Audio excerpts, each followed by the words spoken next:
જી મિત્રો બધાને નવા દાડા અને નવા વ્લોગના રામ રામ। આજે જઈ રહ્યા છીએ આપણે મેથી લેવા, કારણ કે આજે આપણે કાઢવાનું છે સોયાબીન। ચલો જઈએ મેથી લેવા।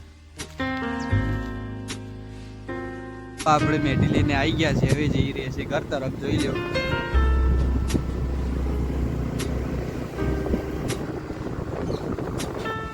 મેથી લઈને આપણે ખેતરમાં આવી ગયા, તમે જોઈ લો આ છે આપણું સોયાબીનનું ખેતર।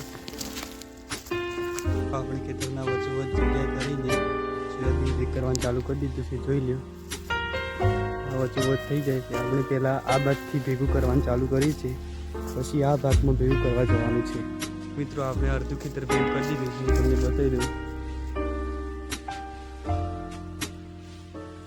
હું અત્યારે પાણી પીવા બેઠું છું, થોડી વાર પાણી પીને પછી આપણે પહેલા ભાગમાં કામે પાછા લાગી જઈએ।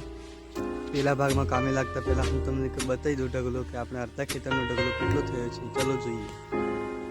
આપણા અડધા ખેતરનો ઢગલો આટલો થયો, જોઈ લ્યો। હવે આપણે આ ભાગમાં કામે લાગી જઈએ, ચલો।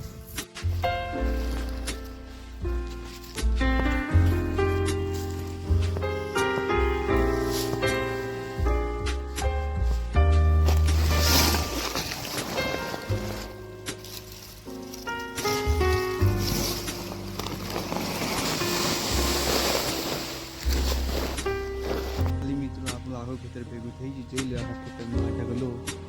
આપણું થ્રેશર 1 વાગે આવવાનું છે, એટલે હવે જઈશું આપણે આરામ કરવા। ઘેર પણ જવાના નથી, કારણ કે આપણા બાજુવાળા ખેતરમાં આવ્યું છે હાર્વેસ્ટર। જોઈ લો મિત્રો, દેખાતું હશે। ચલો આપણે નજીક જઈને જોઈએ। ખેતરે તેનું આવીને કામ ચાલુ કરી દીધું છે, આપણે જોઈએ। આ જોવા સોયાબીન આ કાપવા આવેલું છે।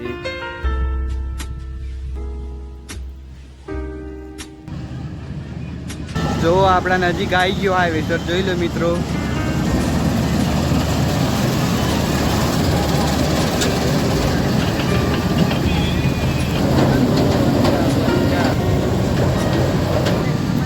હાર્વેસ્ટર હવે હું જઉં છું ઘરે।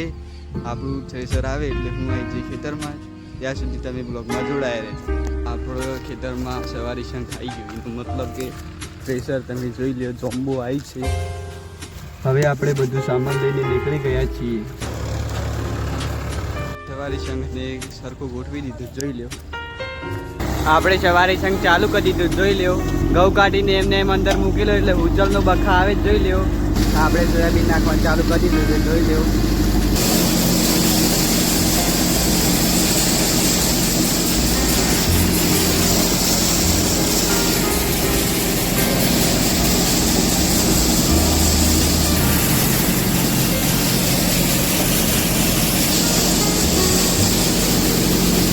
સવારે શક બંધ કરી દીધું છે, કારણ કે આપણું સોયાબીન નીકળી ગયું, જોઈ લો। આપણે કુલ 12.5 કટ્ટા નીકળ્યા, જોઈ લો। આપણે સોયાબીન કાઢતા કાઢતા દિવસ પણ હાથની ગયો, જોઈ લો।